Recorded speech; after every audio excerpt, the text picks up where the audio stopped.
এই যে সম্মানিত ভিউয়ার্স, এই যে একটা জিনিস দেখলাম আজকে আমার লাইফের প্রথম, যে এত ছোট জুতা। তা আসলে এটা এই যে জুতাটা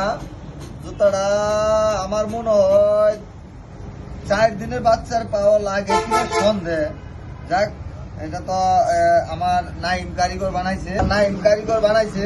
এখন ইতিহাসের প্রথম এই জুতার নাম লেখা দরকার ছিল, ওয়ার্ল্ড রেকর্ড করা দরকার ছিল জুতা নিয়ে। তো বিশেষ করে জুতাটা নিয়ে লাইভে আসার একটাই কারণ, যে জুতার দেখেন সারা বছর দেখছি এই দিকটা পাস, আজকে দেখি জুতার এই দিকটা পাস। তার মানে নাইম কারিগর এই চিন্তা করে বানাইছে যে জুতা তো এটা বাংলাদেশে চালান যাবে না, চালাইতে হবে কমসে কম চায়না, হয়তো ফ্রান্স আর নয় চায়না, কেন ওই দিকের পোলাপাতের পায়ের ইয়া থাকে চড়া। তো এই কারণে নাইমের জুতা বানানো ঠিক আছে, নাইম বাংলাদেশে ব্যবসা করবে না, নাইম ব্যবসা করবে বাইরের দেশে। তো নাইমের জন্য আপনারা দোয়া করবেন, নাইম যাতে অনেক বড় কারিগর হয় এবং বড় সেলিব্রিটি কারিগর হয়, এই কারণে নাইমকে দোয়া করবেন। আর এই যে জুতা পৃথিবী ওয়ার্ল্ডের মেঝে এই জুতা আমি আর কখনো দেখি না, এত ছোট জুতা। নাইম কারিগর খুব সুন্দর করে জুতাটি বানাইছে।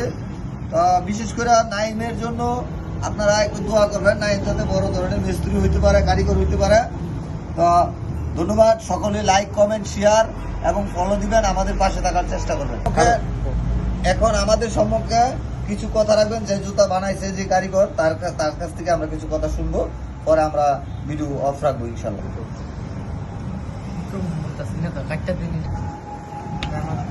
জুতা আমি বাংলাদেশের মধ্যে প্রথম বানাইছি, আর কেউ বানাইতে পারে নাই। যদি কারো লাগে তাহলে নিয়ে যায়, আর যদি কেউ বানাতে পারে তাহলে আমাদের লাইফে দেখায়। সবসময় তো লাইভে আসে না, তারপর আজকে প্রথম লাইভে আসছে, সে আসলে পুরোপুরি ভাবে বুঝাইতে পারছে না। সেই জিনিসটা আমি আবার বুঝাচ্ছি আপনাদেরকে, যে নাইম বলছে এটাই, যে এই জুতাগুলি যদি কারো লাগে তাহলে আমাদের পেজে অর্ডার দিবেন, আমরা আপনাদেরকে দিব। আর বিশেষ করে আমাদের এই জুতা, এত ছোট জুতা নাইম ছাড়া আর কেউ বানাইতে পারে নাই। এটা আমাদের এই ওয়ার্ল্ডের মেঝে এটা আর কেউ পারে নাই। এত ছোট জুতা, 4 দিনের বাচ্চার জুতা আমাদের কাছ থেকে পাইবেন, অর্ডার নিতে পারবেন। ধন্যবাদ, সকলে ভালো থাকবেন, আল্লাহ হাফেজ।